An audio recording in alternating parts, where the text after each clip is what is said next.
Subscribe now for our extensive video library of leadership lessons promoting faith, family, and freedom. What is wrong with you? What is wrong with you? I cannot tell you how many times I was asked that question as a kid. As an adult, I began to think maybe I should make a list. And then I realized just how much paper I would need to make that list. That's what I want to talk about in this episode of Leading Leaders. Stay tuned. Master the StoryPower Method to captivate your audience, improve workplace culture, and 10x your fundraising. Scan the QR code to book your first coaching call or visit StoryPowerCoach.com. Subscribe now for access to our extensive media library of leadership lessons promoting faith, family, and freedom. Begin your personal growth plan at StoryPowerAcademy.com for leadership development and communication skills training. I'm Loren Norris with Leading Leaders Podcast. I'm not exaggerating when I say I was asked that all the time. What is wrong with you? And even as a young adult in the military, growing up, trying to learn what it means to be a man without a father in my life, I pondered that question myself. What is wrong with you? What is wrong with me? And then I realized there are a lot of people that are still asking that question about themselves in their 20s, 30s, 40s, 50s, 60s. What's wrong with me? Is it a diagnosis? Do I need some kind of help mentally? Do I need a coach? Do I need a mentor? Man, I sought a mentor most of my life trying to find somebody who could help me get me back on track. I didn't have a whole lot of success with that. I also didn't have a whole lot of people lined up to say, I want to speak into your life in a positive way. In my 20s, while in the Air Force, I found 3 very important books. I was not a big reader until my very first military assignment in Lubbock, Texas. A friend gave me a book called This Present Darkness, almost 300 pages. First big book I read cover to cover. Now it's fictional, but it's based on true stuff. It was a great book. And it opened up my eyes to the world of I can learn things without a mentor sitting next to me. I can discover things about myself and others, about the world around me, and never have to leave home. So even though I was in the military, I dug into reading. And one of the first major life-changing books that I read was called Bringing Up Boys by James Dobson. When I read that book, I realized my mom was a great mom, but as a single mom, moms can't dad. That was a hard revelation for me to accept because she did a lot of great things. She worked her tail off. She worked very hard to make sure that we had everything that we needed in life, but it's hard for a mom to be a dad. All the things that a young boy needs in the father speaking into his life, things like discipline. What does it mean to be a man? How do you learn to respect others? How do you learn to draw a line so that others respect you? How do you behave in a way where respect is earned and kept? I didn't get any of that. I mean, I get boxed upside the head if I didn't behave the way that my mother expected me to, but for the most part, I was raised like one of the girls because I was the only boy in the house. That's a little bit complicated when you're trying to become a young man. And it was. So when I read Bringing Up Boys by James Dobson, I realized there's probably a better way to do this. I wish it had been done earlier in my life, but I can start now. Then I read Wild at Heart by John Eldredge. And Wild at Heart told me that the kind of who that I am isn't just determined by my own choices. There's a lot of that. There's a whole lot of what I decide becomes my future. The choices that I make create the circumstances that I live in. They will not dictate my past, but a lot of times they're dictated by my past. But even more than that, there's a nature in me, just like there's a nature in you that says this is what you were created to be. And it's really hard for a cactus to become a rose. They might both have thorns, but cactuses and roses are not the same thing. And when you realize that as much as you try to be a rose, if you're made of cactus, you're going to be a cactus. And you should learn to be the very best cactus there is.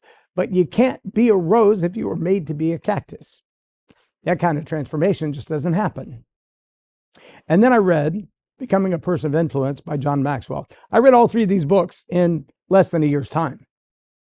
And Becoming a Person of Influence by John Maxwell helped me understand that I'm not only responsible for me, reconciling me to my past and the things that I've been through, the circumstances that happened to me that were beyond my control, the way that I reacted to those things, but I'm also responsible for how I insert myself into the circumstances of others. Do I choose to do that positively? Do I choose to do that with intention? Or do I haphazardly wander through life, not worried about whose life I impact and whether that impact is good or bad? Choosing to become a person of influence means you've got to understand the way that influence happens. But before you understand how the influence actually happens, you probably should take a minute and decide, am I going to be a positive influence in people's lives, a negative influence in people's lives, or am I truly going to try to remain neutral? I can tell you, remaining neutral is nearly impossible. You're going to have an impact on people's lives. If you're a jerk, probably a negative impact. If you're a hero, probably a positive impact. If you try to be neutral, you're just going to be an obstacle. But that's still an impact in people's lives. And you will influence them even if you try to avoid them, because that avoidance is another boundary. It's a different kind of influence. Now, today in Leading Leaders Podcast, what I want to talk about is making that list of, well, what's wrong with you? I remember one of the many times that I was asked that question, I thought, well, maybe I should make a list of all the things that I perceive to be wrong with me and all the things that other people perceive to be wrong with me. And then I thought, how many pages of my journal would that fill up? So I changed my mind. And I got one of these. You have one of these? It's a roll of butcher paper.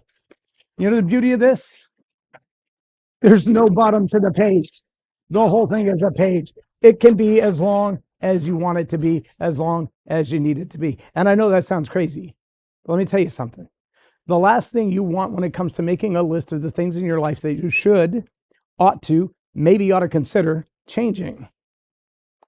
The last thing you need is a limitation of running out of paper.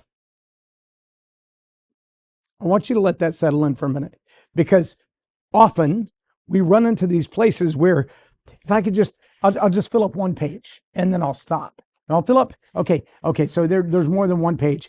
I'll fill up two and then I'll stop. Maybe I'll fill up one journal and then I'll stop. My friends, if you've got a roll of butcher paper like this, the willingness to stop evaluating yourself disappears. Instead, what happens is you realize, I can't just evaluate my attitudes, my actions, my behaviors, my choices, the consequences those bring. I can't just do that once and be done. That's like saying I'm going to get an oil change and then never get another oil change. You're going to have issues. You're going to have breakdown. You're going to have wear out. You're eventually going to destroy your engine. And if you stop assessing yourself, if you stop checking on yourself, if you give up on self-awareness, you're going to have a breakdown. You're going to find yourself mentally, emotionally, relationally stranded on the side of the road, unable to move. You might find yourself with destructive tendencies. And by that, I mean the kinds of things that, like alcohol or drug addiction, that will destroy you over time. You might find yourself doing things that will bring your breathing and heart rate to zero for a long period of time. Choices, consequences, they go together. Now, some of those circumstances, some of those events that happened in your past, there's nothing you can do about it. And some of them that are happening now, you can't stop them from happening. I don't know who, if anybody, could literally be said they planned what happened in 2019, 2020, 2021, 2022. But I can tell you there are a whole lot of people's lives who were turned upside down. Careers ended, relationships over, lives because of what happened. I can also tell you, regardless of who, if anybody, planned it, caused it, there were a whole lot of people whose life was impacted by that had no desire for those things to happen.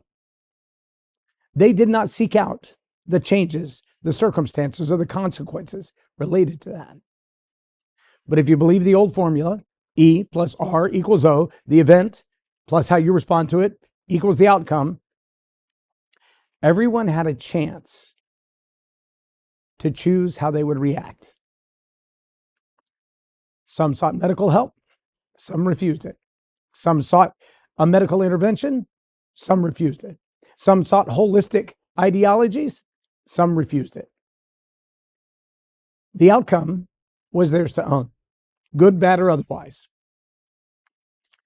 I want you to realize that when it comes to self-evaluation and self-awareness, this little book, Live a More Excellent Life, you might also see it in this cover design. If you go to Amazon.com or if you go to StoryPower Academy, there's actually an online course, and I would highly recommend it for two groups of people, those that are starting out and those that are starting over. Now, by starting out, you might be coming out of high school, coming out of the military. You really haven't had that moment of being an adult, making all the decisions on your own just yet. Now, that might mean that you're, 16 years old, graduated from high school early, and you're out in the world and you're thinking, what am I going to do with myself and how to become the kind of person that I want to grow up to be? You might be 18 or 19 and your parents have said, hey, look, you graduated from high school last year. You're not going to college. Get your own place. Get out. Go on. Grow up. And you're trying to figure out, how am I going to make it in this life? It might be that maybe you're like my mom, who got married when she, by all expectations, should have still been in high school. Went from married life to married life, never really had a career, never really had a full-time job, and then found herself widowed in her late 30s, starting over as a grown woman, going, what am I going to do? I got no education. I got no career field. I'm a hard worker, but I don't really have a job or training. How am I going to move forward? So maybe you've been divorced or widowed or ended a military career in retirement, and you're like, I'm still young. I want to start over, but I don't know where to go next. Live a More Excellent Life was written literally for someone like that. I saw my mother's plight. I realized she had no vision for her life. She had no sense of direction. She didn't know what she was going to do with her life. She just knew, in her words, I'm a high school dropout son. This job as a janitor is the best I'll ever do. So it's the first chapter in this book, that conversation that we had. Next, I talk about the visions that I was given about how, looking on the road that I am on, how there are people coming behind me about to make the same mistakes that I made. And it's my obligation as a person who studied influence to run back and go, don't follow that detour sign. It's a farce. That path is going to lead you into destruction. Don't go that way. Stay the course where you're at, drive around the detour sign, put up with a bumpy road for a minute, and you're going to get to the same place without the path of destruction. Just trust me. I went that way. It's not the way you want to go. That's chapter 2. But here we are on page 38. We're at the beginning of the toolkits. The toolkit for assessment starts with a roll of butcher paper and a head of lettuce. Well, what's the head of lettuce for? The first time I made this demonstration for a high school, I walked into the cafeteria with 290 mentors and all of the teachers and all of the faculty administration of the school. They had actually ordered this book, Live a More Excellent Life, as the course for their mentorship program for an entire year. We took this course. We broke it down to a mentorship course. You can get it that way on the website, on StoryPowerAcademy.com. You can actually get all of the lessons, all of the audios, all the worksheets, the whole thing, to teach it yourself. It's all there. But on that day, I walked into the cafeteria with a head of lettuce in my hand. I walked to the center of the room with all eyes on me. Everyone's quiet. I took the lettuce and I said some really mean things to the lettuce. The kinds of things that, well, your friends don't say to you. In fact, your enemies usually don't say to you. You're fat. You're unlovable. Everybody hates you. You're stupid. You know, the kinds of things that when we hear our children say them, we correct them. Wait, don't talk like that. Not even to your worst enemy. Don't talk like that to your friends for sure, but heaven forbid you talk like that to yourself. Yet if I was in front of the crowd like I was that day, I would say, raise your hand if you've ever said things like that to you. The odds are you have. The odds are you've said things to yourself that you wouldn't say to your worst enemy. You wouldn't say to your friend gone bad. You wouldn't say to your frenemies. Certainly wouldn't say to your friends. And yet you look in the mirror, you sit alone in your car, you stare at your selfie, and you say things that are hateful, that are hurtful, that are destructive, because you're not sure you like the you you're looking at. How do I know? Because I did it for decades. I did it for decades. And I can tell you the power of stories will reshape your mind. The power of stories, the stories you tell yourself. You can tell yourself, I don't tell stories. I'm not a storyteller. I don't do that. And I'm going to ask you, when was the last time you recall sitting alone and rehashing in your imagination a conversation that did not end the way you wanted it to? If you thought about what you said, and then what they said, and then how they reacted, and then how you reacted, and how they felt emotionally, and how you felt emotionally, and what you wish you'd said, whether it was the nicer thing or the meaner thing. If you'd ended the conversation on a positive note with an apology or a negative note by just pounding them into the ground. Now, you've rehashed those things in your head, right? As you have, you've been telling stories. And here's the thing you need to admit, acknowledge, assess within yourself. Sometimes those stories, as you recall them, are not true. Sometimes those stories, as you recall them, are not true. And sometimes what you need to do is be willing to say, look, I don't want to dump this burden on a friend to make them hear all the things that I hate about me. I don't want to get even an enemy. I don't want to give them the ammunition, if you will, to destroy me later. I got to get it off my chest. I got to clear my head of these things. I've got to find some way, somewhere, somehow to vent, to get rid of this. That's where the head of lettuce comes in. There's an ancient phrase that says, come now, lettuce, reason with me. Actually, what it says is, come now, let us reason together. But you can reason with your lettuce. I mean, Tom Hanks in the movie Castaway had Wilson, the volleyball. Remember? He yelled at it. He screamed at it. And when he finally got rescued from the island, he brought the stupid thing home with him. In his mind, that ball became a friend. Well, here's the beauty about a head of lettuce. They cost about $1 or $2, a whole lot cheaper than a volleyball.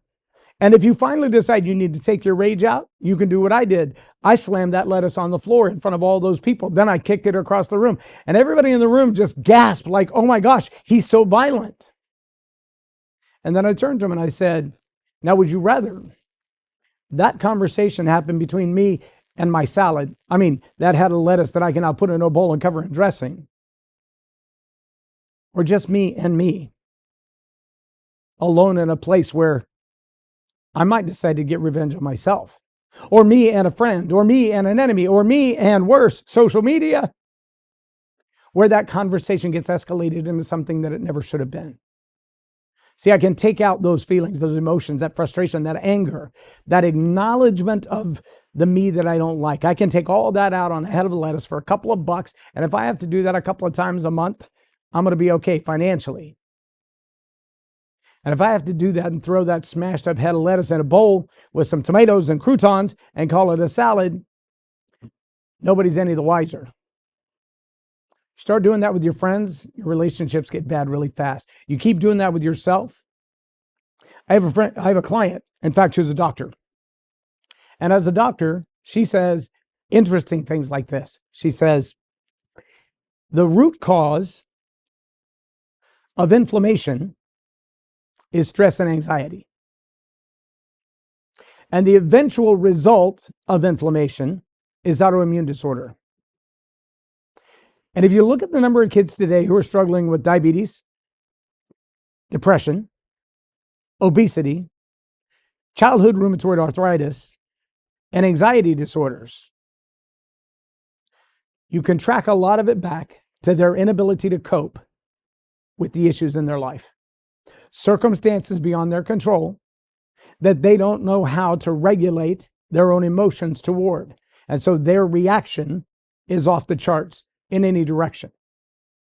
And the outcome anxiety, inflammation, autoimmune disorders. A lifetime, potentially, of chronic disease. Now let me ask you, would you rather your kids learn the skills of arguing with a head of lettuce and eating it for dinner? Or going to social media and venting their pain and their frustration on somebody else? That shouldn't be a complicated question. But I can tell you, I know people who are not 13, 14, and 15 years old. They're 23, 24, 25. They're 33, 34, 35. They're 43, 44, 45, and they're still struggling with the same things. Self-imposed hatred, anxiety, an inability to cope, an inability to look at the circumstances of life and craft a response that will lead them to a positive outcome. Their reaction, their response to the events in their life are not well skilled. They're not well trained. Nobody's ever taught them what it means to be self-aware. Nobody's ever taught them there are other ways to react to this, that you can downregulate your own emotions. You do not have to react that way every time. Raising your voice doesn't always fix it. Sometimes stepping away, staring off into space, kicking a head of lettuce across the floor, those things allow you to vent and they cause no damage. But who's teaching those skills? I'd be willing to venture, just a guess, it's just my own hypothesis, that if we look at the amount of people who are dealing with mental illness, addictions, homelessness, joblessness, perpetual challenges in their life, there's a direct correlation in the lack of ability to cope with circumstances that are thrown at them, good, bad, and otherwise. Good as well as bad? Yeah. How many people do you know have made a lot of money? In fact, I was recently talking to a young lady who said that she had come into some money from very hard work of her own, stored that money, in fact, hid it in the most bizarre place you could ever imagine hiding it. But her spouse at the time was an addict and found the money hidden in such a bizarre place. And that addict and their immediate friends burned through that money in a day. Just went on a bender, getting themselves high and all their friends as well. Why? Well, because that's what addicts do. Because their coping mechanisms are limited. Because their way of seeing the world, the results, when the events happen, they've only got one way of dealing with it. And so the outcome is always disastrous. So what are you going to do with this roll of butcher paper? Right here on page 38, there's some things that I want you to consider writing down on this roll of butcher paper. One of them is your perceptions. How do you perceive the people around you? What about their intentions?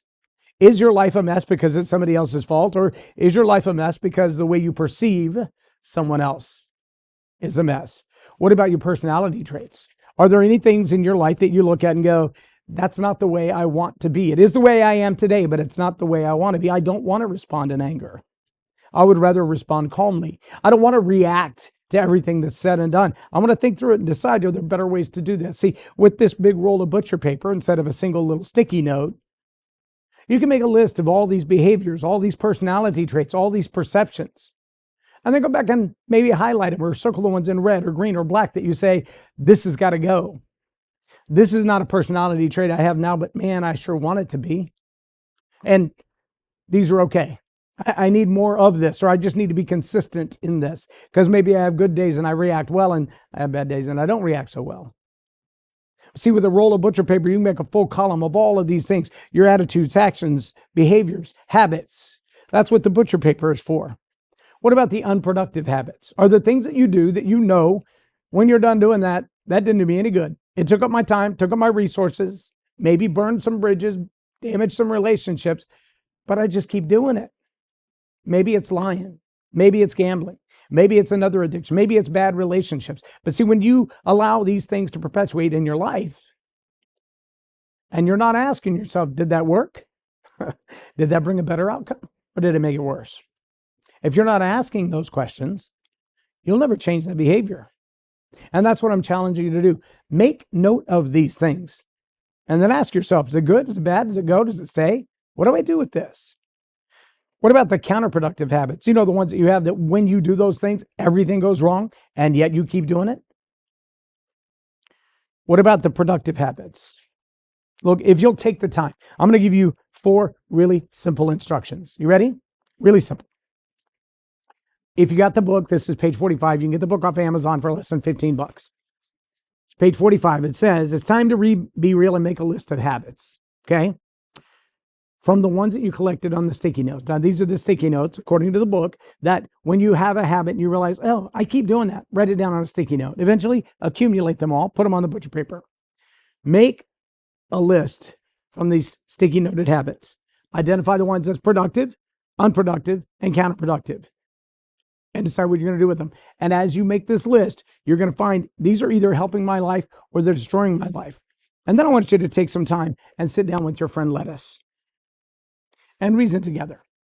Look back at this list of all these habits that you've crafted. And as you look at the list and you say, these are counterproductive, these are unproductive, these are pretty good, decide the ones that you want to keep. And have a nice conversation with Lettuce about how am I going to get rid of the ones that are unproductive? And if you are still in desperate need of a mentor, a coach, a helper, a friend who will walk through this with you, maybe point you in a direction of some advice, some sound advice, some mature advice, reach out to us at StoryPowerAcademy.com. You can find a whole lot of training material on that website that will genuinely help you change your life. And if you need a mentor one-on-one, we've got some friends we can point you to. If you're ready to raise that to the next level of your leadership and genuinely, productively influence the lives of others, we can train you to do that too. But don't stay where you're at. This is your chance to change your life, to turn things around, to move to a better place, to learn, to live a more excellent life. It's your chance. Today's the day. Do it now. I'm Loren Norris with Leading Leaders Podcast for Tell It Like It Is TV. Have a blessed day.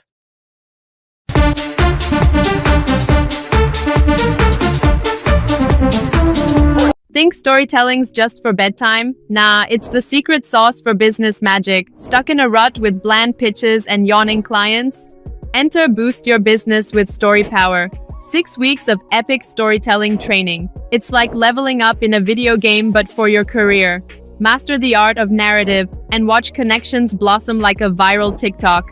Simple, impactful, and game-changing. Ready to transform your biz vibes? Dive in now and make storytelling your superpower.